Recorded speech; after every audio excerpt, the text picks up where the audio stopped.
So you did it. You finished the song. You survived the months of writing, the endless takes to get the performance just right, and all those late nights arranging every last brutal detail. You've literally poured your soul into this track, but there's a reason it still sounds like a demo, and it's not because you need more expensive plugins or a fancier audio interface. The biggest mistake you're making has nothing to do with your EQ or compression skills. It's the fact that you're the one doing it. This isn't about technical ability, it's about psychology. The same passion that drove you to create the song is now the very thing preventing it from sounding huge. Today, we're going to expose the career-killing habits born from this one critical error that is silently sabotaging your music's potential. And I'll show you how you could finally get that wall of sound, album-ready punch you've been chasing. Listeners judge a song's quality in seconds, way before they even think about the lyrics, the riffs, or the melody. The first thing they hear is the impact, and if it sounds thin and weak, they skip. Here's the hard truth. Your emotional attachment to your music, the very thing that makes it special, is creating massive blind spots. You've lost all objectivity. This loss of perspective is the single biggest hurdle in mixing, and it leads to a chain reaction of technical errors that just scream demoitis to the rest of the world. Let's get into the 4 most common habits that spring from this one big mistake. Mistake 1, emotional EQing, the my baby syndrome. First up is a classic I call the my baby syndrome, also known as emotional EQing. You absolutely love the guitar riff you spent a week perfecting. You're obsessed with the perfect guitar tone you dialed in for hours. So what do? You boost it. You crank it up. You use EQ to carve out a giant space for it, making damn sure everyone can hear how brilliant it is. The problem? A mix isn't a guitar solo showcase. It's a full-on assault from the entire band. When you emotionally boost your favorite elements, you're just letting the lead guitars turn up so loud that the drums and bass are completely drowned out. Instead of creating space, you create frequency clashes that make the mix sound muddy, fizzy, or harsh. This boost everything approach leads to what engineers call frequency masking, where instruments just blur together because they're all fighting for the same sonic real estate. It's the audio equivalent of a chaotic, unintelligible wall of noise instead of a tight, crushing wall of sound.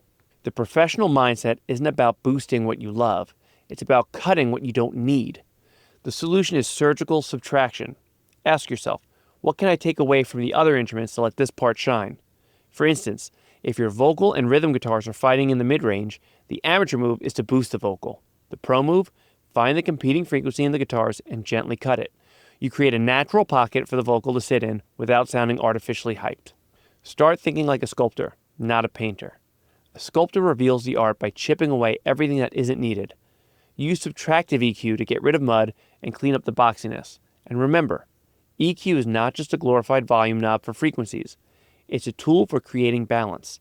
If you find yourself constantly making huge EQ boosts of 7 dB or more, that's a massive red flag that you're compensating for a deeper problem in the arrangement or in the recording itself. Mistake number 2, burying the vocals, the fear of front and center. This next habit is a dead giveaway of a DIY mix, buried vocals. You wrote those deeply personal lyrics. You screamed them with every ounce of emotion you had, and now you're hiding them. You tuck them into the mix just low enough so you don't feel too exposed, too vulnerable. This isn't a technical choice, it's psychological. It's a fear of being judged, a kind of creative stage fright. But here's the career-killing reality. If listeners can't understand the words, they can't connect with your song. The vocal is the human element and the storyteller. Every single album you love, from Master of Puppets to the latest Gojira, has one thing in common. The lead vocal is king. It's loud, it's clear, and sits right on top, driving the energy. Burying it is like inviting someone to your house and then whispering to them from another room. The message is just lost. Slathering vocals in too much reverb or delay also pushes them back, making them sound distant and disconnected. The fix requires a complete shift in perspective. Vocal's not just another instrument to be blended in. The vocal is the focus. Start your mix with it. Get the lead vocal sounding powerful and present all by itself, and then mix every other instrument around it. Every single decision, from volume of the drums to the brightness of the guitars, should serve the vocal. Are the guitars eating up all the space? Turn them down or EQ them. Is the snare competing with the singer's consonants? Adjust its tone. Here's a pro tip. Mix in mono for a while. Mono playback instantly reveals balance problems. If your vocal disappears or gets totally swamped when you switch from stereo to mono, it was never loud enough to begin with. So many systems, from club PAs to phone speakers, are essentially mono. So this is critical. Be brave. Push that vocal fader up until it feels just a little too loud. Then pull it back just a hair. That's almost always the sweet spot. The raw power in your voice is your strength. Don't hide it. Mistake 3. Overprocessing with plugins. Trying to fix it in the mix. Okay, this next one is for all the plugin junkies out there. Your DAW's plugin folder is a candy store, and it's so tempting to use everything. This habit usually comes from a flawed recording. The scream was a bit weak. The guitar tone wasn't quite right. The drums were a little loose. The amateur instinct is to say, I'll fix it in the mix. And so it begins. You stack a tuner, then a gate, an EQ, a compressor, a saturator, a transient shaper, another compressor. Before you know it, the original human performance is gone, buried under layers of digital concrete. You end up with a mix that sounds sterile, lifeless, and just plain plastic sounding. Overcompressing is a classic culprit. It squashes the natural dynamics, the lifeblood of a performance, leaving your killer palm mutes with no punch. You can't create a great performance with plugins. You can only enhance one. The solution is to live by the producer's mantra. Get it right at the source.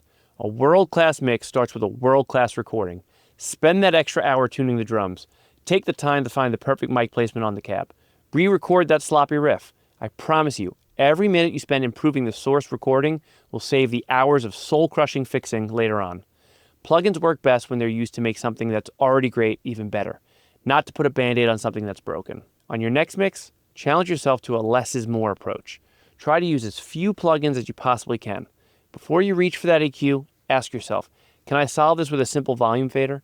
Often the simplest fix is the best one. And when you do use a plugin, be intentional. Always A/B test it by turning it on and off and make sure you're actually improving the sound, not just making it different or louder.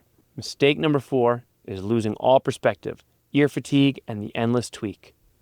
And finally, the one that gets all of us, losing all perspective. After you've listened to the same 30-second breakdown loop for 8 hours straight, your ears get tired and your brain just checks out.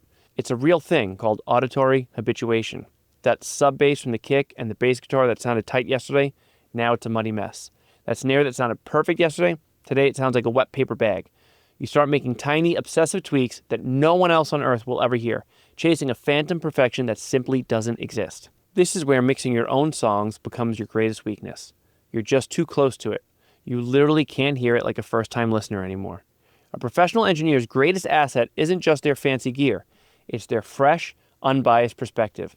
They can instantly spot the big problems that you've become completely deaf to. The solution here is twofold. First, take aggressive breaks. I don't mean 5 minutes to check Instagram. I mean walk away. Take the rest of the day off. Come back to the mix in the morning with fresh ears. You'll be absolutely shocked at what you notice in the first 30 seconds. Those first few listens are pure gold. Write down everything that jumps out to you before your brain gets too used to the sound again. But second, and more importantly, you have to break the feedback loop. And that brings us to the real solution for this whole problem. The overarching solution. All of these mistakes, the emotional EQ, the buried vocals, the plug-in abuse, the endless tweaking, they aren't really the problem. They're just symptoms of one underlying disease, a total lack of objectivity.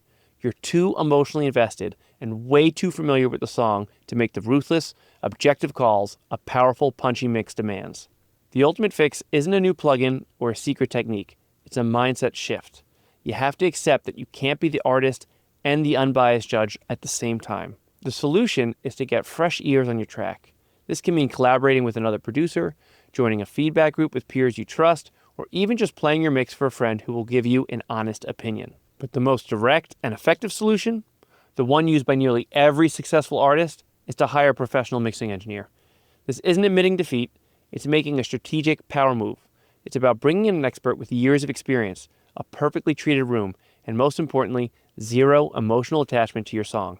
They're not there to protect your feelings, they're there to serve the song and make it the best possible version of itself, a version that's ready to stand up against the pro albums you love.